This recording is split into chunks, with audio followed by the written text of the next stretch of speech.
യുദ്ധം അവസാനിച്ചു എന്ന് ട്രംപ്. എന്ത് സാഹചര്യത്തിലാണ് ട്രംപ് ഇങ്ങനെ ഒരു സ്റ്റേറ്റ്മെന്റ് പറഞ്ഞിട്ടുള്ളത് എന്നുള്ള കാര്യം നമുക്ക് പരിശോധിക്കാം. അതുപോലെ ഞാൻ മരണപ്പെട്ടിട്ടില്ല, ഞാൻ പൂർണ്ണ ആരോഗ്യവാനാണെന്ന് വീണ്ടും വീണ്ടും തെളിയിക്കാൻ ശ്രമിച്ചുകൊണ്ടിരിക്കുകയാണ് നെതന്യാഹു. പുതിയ വീഡിയോ റിലീസ് ചെയ്തിട്ടുണ്ട്, നമുക്കത് കാണാം. അതുപോലെ the most moral army in the world, Israeli soldier, IDF, ഇവന്മാരുടെ ചെറ്റത്തരങ്ങൾ ഓരോ ദിവസം കഴിയുന്നതിന് ഇപ്പോൾ പുറത്തു വന്നുകൊണ്ടിരിക്കുകയാണ്.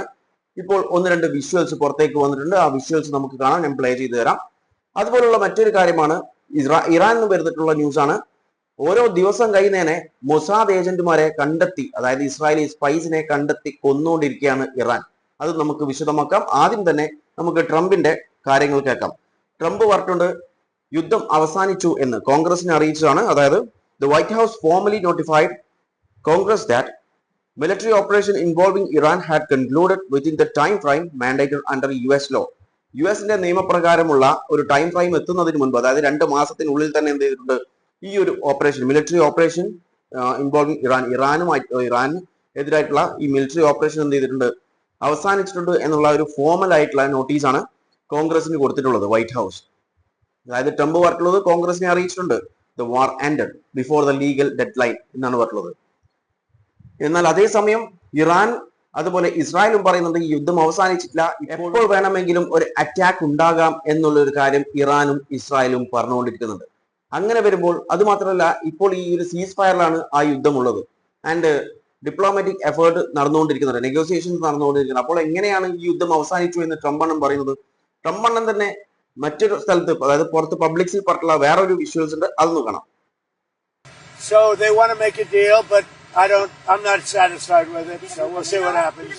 Iran wants to make a deal because they have no military left, essentially, and they want to make a deal, but I'm not satisfied with it. അതായത് Trump അണ്ണൻ ഇവിടെ പറഞ്ഞിട്ടുള്ള ഒരു കാര്യം എന്ന് പറയുന്നത്, ഇറാന് ഡീല് വേണം, പക്ഷേ അവരുടെ ഡീല് എനിക്ക് സാറ്റിസ്ഫൈഡ് അല്ല. നേരെ തിരിച്ചിട്ടാണ് സംഭവം. അതായത് ഇയാളുടെ ഡീൽ അവർക്ക് സാറ്റിസ്ഫൈഡ് അല്ല എന്ന് പറയുന്നതായിരിക്കും ശരി. അത് മാത്രമല്ല ട്രംപ് അണ്ണൻ പറഞ്ഞിട്ടുള്ളത് അവർക്ക് മിലിറ്ററി ഒന്നും ഇപ്പൊ ഇല്ല, അതുകൊണ്ട് തന്നെ അവരെങ്ങനെയെങ്കിലും ഒരു ഡീലിന് ഉറപ്പിക്കണം. അപ്പൊ ഈ ഡീലിന് വേണ്ടി, അതായത് നെഗോസിയേഷൻ നടന്നുകൊണ്ടിരിക്കുന്ന ഒരു യുദ്ധം എങ്ങനെയാണ് ട്രംപ് അവസാനിച്ചു എന്ന് പറയുന്നത്? അത് എങ്ങനെയാണ് ഈ കോൺഗ്രസ്, അതായത് യുഎസിന്റെ കോൺഗ്രസ് എങ്ങനെയാണ് ഈ കാര്യം വിശ്വസിക്കുക? കാരണം ഈ യുദ്ധം കഴിയേണ്ട സമയം, അതായത് 2 മാസം എന്ന് പറയുന്നത് ഏപ്രിൽ 29-ാം തീയതിയാണ്. അതായത് ഇപ്പോൾ ഈ ഒരു സ്റ്റേറ്റ്മെന്റ് പറഞ്ഞത് 1-ാം തീയതിയാണ്, മെയ് 1-ാം തീയതി. ഓക്കെ, അതായത് ആ ഡെഡ് ലൈൻ കഴിഞ്ഞതിന് ശേഷമാണ് പറയുന്നത് ഇപ്പോഴും ഡീല് നടന്നിട്ടില്ല, ഡീല് നോക്കിക്കൊണ്ടിരിക്കുക, അതായത് നെഗോസിയേഷൻ നടന്നുകൊണ്ടിരിക്കുകയാണ്. അപ്പോൾ ആ യുദ്ധം അവസാനിച്ചിട്ടില്ല, സീസ് ഫയറിലാണുള്ളത്. കുറച്ച് നാളുകളായി ലോകത്ത് നടന്നുകൊണ്ടിരിക്കുന്ന കാര്യങ്ങൾ നോക്കിക്കഴിഞ്ഞാൽ US പ്രസിഡന്റ് ഇപ്പോൾ വെറും ഒരു കോമാളി പീസ് ആയിക്കൊണ്ടിരിക്കുകയാണ്. അതുപോലെ ഇന്ന് വന്നിട്ടുള്ള മറ്റൊരു ന്യൂസ് ആണ്, ഇറാനുമായിട്ടുള്ള പോരാട്ടം അവസാനിപ്പിച്ചെന്ന് ട്രംപ് കോൺഗ്രസിനെ അറിയിച്ചിട്ടുണ്ട്. US വിമാന വാഹിനി കപ്പൽ USS Gerald R. Ford middle east വിട്ടതായി റിപ്പോർട്ടുകൾ വരുന്നുണ്ട് എന്നുള്ളൊരു വാർത്തയും ഇപ്പോൾ പുറത്തു വരുന്നുണ്ട്. അതായത് മിഡിൽ ഈസ്റ്റ് നിന്നും USS ജെറാൾഡ് ഫോർഡ് എന്ത് ചെയ്തിട്ടുണ്ട്, അവിടുന്ന് പിന്മാറി എന്നുള്ളൊരു ന്യൂസ് വരുന്നുണ്ട്. അതേസമയം ഇറാന്റെ ഭാഗത്ത് നിന്ന് വന്നിട്ടുള്ളത്, അതായത് ഇറാൻ ആർമി ഫോഴ്സ് പറഞ്ഞിട്ടുള്ളത് likely that Israeli war on the country will resume as evidence shown the US is not committed to any agreements or treaties. അതായത് US ഒരു അഗ്രിമെന്റിനോ ഒരു ട്രീറ്റിക്കോ ഇതുവരെ കമ്മിറ്റ് ചെയ്തിട്ടില്ല. അതുകൊണ്ട് തന്നെ ഈ ഒരു യുദ്ധം വീണ്ടും തുടങ്ങും ലൈക്ലി, അതായത് റെസ്യൂം ചെയ്യും എന്നാണ് പറഞ്ഞത്. അതായത് തുടങ്ങും എന്നുള്ള കാര്യമാണ് ഇറാൻ പറഞ്ഞത്. ആ ഒരു സാഹചര്യത്തിലാണ് കോൺഗ്രസിനെ US അറിയിച്ചിട്ടുള്ളത് ഈ യുദ്ധം അവസാനിപ്പിച്ചു എന്നൊരു കാര്യം. ഇനി നമുക്ക് ഇസ്രായേലിലോട്ടേക്ക് പോവാം. നെതന്യാഹുവിന്റെ പുതിയൊരു വീഡിയോ റിലീസ് ചെയ്തിട്ടുണ്ട്, ആദ്യം നമുക്കതൊന്ന് കാണാം.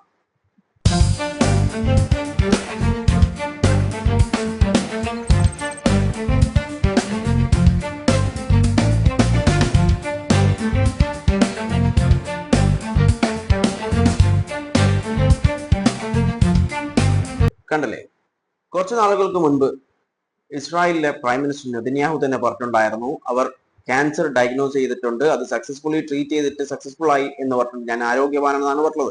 അപ്പോൾ ആ ആരോഗ്യവാനാണെന്ന് തെളിയിക്കാൻ വേണ്ടിയിട്ട് ഇട്ടിട്ടുള്ള ഒരു വീഡിയോ ആണ്. സോഷ്യൽ മീഡിയയിൽ ഇപ്പോൾ ഇത് AI ആണെന്നും പറയുന്നുണ്ട്, ഒറിജിനൽ ആണെന്നൊക്കെ പറഞ്ഞിട്ട് വമ്പിച്ച ചർച്ചയിലാണ്. അത് അവർ ചർച്ച ചെയ്തോട്ടെ. ഇനി നമുക്ക് ലബനനിലേക്ക് പോവാം. ലബനനിലെ ഇസ്രായേലി ആർമി, IDF തീവ്രവാദികൾ ഇവർ ചെയ്ത ചില ചെറ്റത്തരങ്ങൾ, ചില ക്രൂരതകൾ കാണാം. അതായത് വാർ അഗൈൻസ്റ്റ് ക്രൈമാണ് ഇവർ ചെയ്യുന്ന കാര്യങ്ങളൊക്കെ. പക്ഷെ അതൊന്നും ആരും ചോദ്യം ചെയ്യില്ല.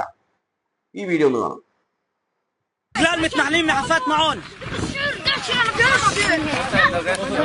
لي طب ميوت سكن عتشمي اخ لقيم على ديم اخ لقيم على ديم التانيم اخو لقيم على ديم ثانيين بقلال متنحلين بحفات معون بقلال متنحلين بحفات معون. 5ഓളം പാലസ്തീനി കുട്ടികളെയാണ് അറസ്റ്റ് ചെയ്തിട്ട് പോകുന്നത്. അതായത് 6ഉം 7ഉം വയസ്സൊക്കെയുള്ള പലസ്തീനി കുട്ടികളെ. ഇതൊക്കെ വാർ അഗൈൻസ്റ്റ് ക്രൈമാണ്. ഇങ്ങനെ അറസ്റ്റ് ചെയ്യാൻ പാടില്ല. പക്ഷേ ഇതൊന്നും ആരും ചോദ്യം ചെയ്യില്ല. അതുപോലെ ലബനനിൽ തന്നെ മറ്റൊരു വീഡിയോ ആണ്.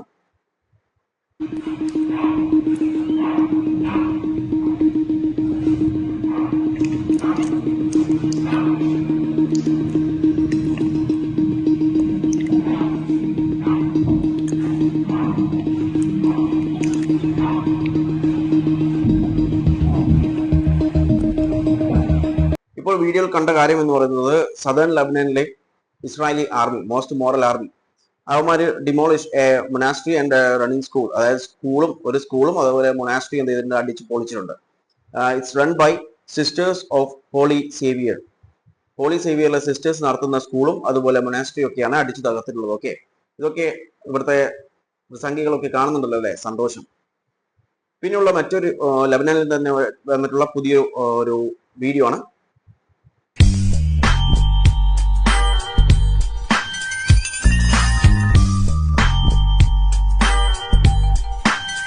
കണ്ടില്ലേ, അതായത് IDF സോൾജേഴ്സ് എന്ത് ചെയ്തിട്ടുണ്ട്, ഫിലിം ചെയ്താണ്. അതായത് IDFന്റെ ബുൾഡോസർ എന്ത് ചെയ്യുന്നുണ്ട്, ലബനീസിന്റെ റെഡ് ക്രിസൻസ് ആംബുലൻസ് എന്ത് ചെയ്ത് തകർക്കുന്ന, അതായത് സദേൺ ലബനനിൽ തകർക്കുന്ന ഒരു വിഷ്വൽസ് ആണ് ബുൾഡോസർ വെച്ചിട്ട്.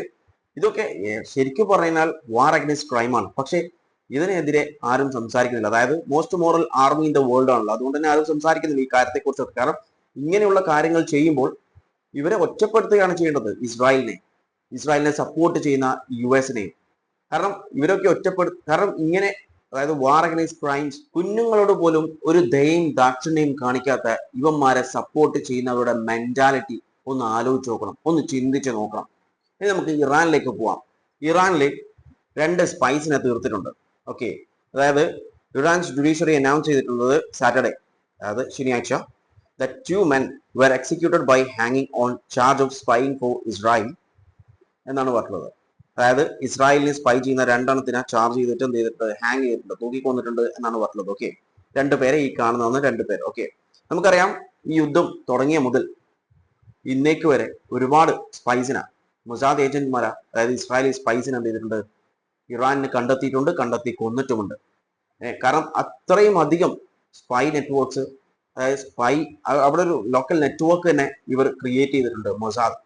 അതിന്റെ ബേസിലാണ് ഈ അറ്റാക്കിംഗ് ഒക്കെ നടന്നിട്ടുള്ളത്. അതായത് നമുക്കറിയാം ഇറാന്റെ പല ഇൻഫ്രാസ്ട്രക്ചറിന്റെ, അതായത് ക്രിട്ടിക്കൽ ഇൻഫ്രാസ്ട്രക്ചറിന്റെ ഒക്കെ നേരെയാണ് അറ്റാക്കിംഗ് നടന്നിട്ടുള്ളത്. അപ്പം ഇറാന് മനസ്സിലായിട്ടുണ്ട് ഇതിന്റെ അകത്ത് ഒരുപാട് സ്പൈസ് ഉണ്ട്. അതുകൊണ്ടാണ് ഇത്രയും പ്രിസൈസ് ചെയ്തിട്ട് ഇസ്രായേലിന് എന്ത് ചെയ്തിട്ട് ഇറാന്റെ ഓരോ ക്രിട്ടിക്കൽ ഇൻഫ്രാസ്ട്രക്ചറിന് നേരെ അറ്റാക്ക് ചെയ്യാൻ പറ്റും, ഇത്രയും പ്രിസൈസ് ആയിട്ട്.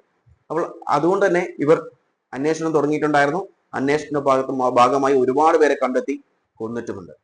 ഇസ്രായേലിൽ ചെയ്യുന്ന കാര്യം കൃത്യമായി നിരീക്ഷിച്ചു കഴിഞ്ഞാൽ വ്യക്തമാവുന്ന ഒരു കാര്യം, ഗാസയിൽ ഇവരെന്താണോ കാട്ടിയിട്ടുള്ളത് അതേ കാര്യമാണ് ഇപ്പോൾ സദേൺ ലബനനിലും ഇവർ ചെയ്തുകൊണ്ടിരിക്കുന്നത്. അവിടുത്തെ ഇൻഫ്രാസ്ട്രക്ചേഴ്സ്, ബിൽഡിങ്സ്, ടൗൺസ്, ഈ കാര്യങ്ങളൊക്കെ അടിച്ചു തകർത്ത് അവിടെ ഒരു മരുഭൂമി പോലെ ആക്കിക്കൊണ്ടിരിക്കുകയാണ്. എന്തിനു വേണ്ടി? ഇസ്രായേലി സെറ്റിൽമെന്റ്സ് തുറക്കാൻ വേണ്ടിയിട്ട്. ആ സെറ്റിൽമെന്റ്സ് തുറക്കാൻ വേണ്ടിയിട്ട് ഇന്ത്യയിൽ നടക്കും ആളുകൾ അങ്ങോട്ട് പോയിട്ടുണ്ട്. ഇപ്പോൾ കിട്ടിയിട്ടുള്ള ഇൻഫർമേഷൻ വെച്ചിട്ട് 250 ഇന്ത്യൻസ് ആണ്, അതായത് ജൂയിഷ് പീപ്പിൾ ആണ് ഇന്ത്യയിൽ നിന്നും ഇസ്രായേലിലേക്ക് പോയിട്ടുള്ളത്, പുതിയ സെറ്റിലേഴ്സ് ആയിട്ട്. ഇവരൊക്കെ പാർപ്പിക്കാൻ പോകുന്നത് മിക്കവാറും ഈ സദേൺ ലബനന്റെ ഏരിയയിലായിരിക്കും. കാരണം ഓൾറെഡി നമുക്കറിയാം ഇസ്രായേലി അവിടെ എത്തിയിട്ടുണ്ട്, IDF എന്ത് ചെയ്തിട്ടുണ്ട്, അവിടെ ഒരു യെല്ലോ സോൺ എന്നൊക്കെ പറഞ്ഞിട്ട് അവിടെ തമ്പടിച്ചിട്ടുണ്ട്. ഇനി അത് മെല്ലെ എക്സ്പാൻഡ് ചെയ്തിട്ട് ഓക്യുപ്പൈ ചെയ്യും. അവിടെ പുതിയ ഇസ്രായേലി സെറ്റിലേഴ്സ് അവിടെ വന്ന് സെറ്റിൽ ചെയ്യാൻ തുടങ്ങും. അതിനുശേഷം ഈ സെറ്റിലേഴ്സ് എന്ത് ചെയ്യും, വെപ്പൺസും അതുപോലെ കല്ലൊക്കെ എടുത്തിട്ട് ഇറങ്ങും മറ്റുള്ളവരെ ഉപദ്രവിക്കാൻ വേണ്ടി. അവരെ ഉപദ്രവിച്ചിട്ട് അവരെ അവിടെ നിന്ന് ഓട്ടിച്ചിട്ട് വീണ്ടും പുതിയ സെറ്റിൽമെന്റ്സ് തുടങ്ങും. അങ്ങനെയാണ് ഇപ്പോൾ വെസ്റ്റ് ബാങ്കിലൊക്കെ നടന്നുകൊണ്ടിരിക്കുന്നത്.